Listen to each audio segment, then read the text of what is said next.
জুমার দিনে আমি 3টা আমলকে বেশি গুরুত্ব দেই।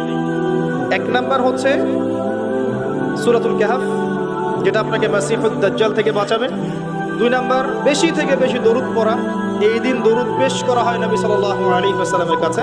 আর 3 নাম্বার এটা যেটা আপনাদেরকে শেয়ার করছি, সেটা হলো আল্লাহ রাসূল সাল্লাল্লাহু আলাইহি ওয়াসাল্লাম বলেছেন, কেউ যদি জুমার দিনে সকাল সকাল গোসল করে, আর্লি মর্নিং গোসল করে ফেলে, একদম ফরজ গোসলের মতো, এবার সবচেয়ে উত্তম কাপড়টা পরে, নোংরা কাপড় না, বেস্ট কাপড়টা পরে, আতর খুশবু ব্যবহার করে, সুগন্ধি ইউজ করে, সুগন্ধি ব্যবহার করে সে সকাল সকাল পায়ে হেঁটে মসজিদে যায়, বাহনে চড়ে নয়, পায়ে হেঁটে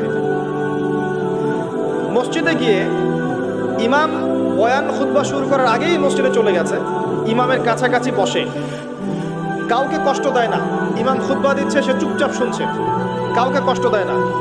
এমনকি পাশে কেউ কথা বলে তাকে এতটুকু বলে না চুপ করো, এতটুকু বলে না, চুপচাপ খুতবা শুনে নামাজ পড়ে ইমামের সাথে সালাম ফিরায়।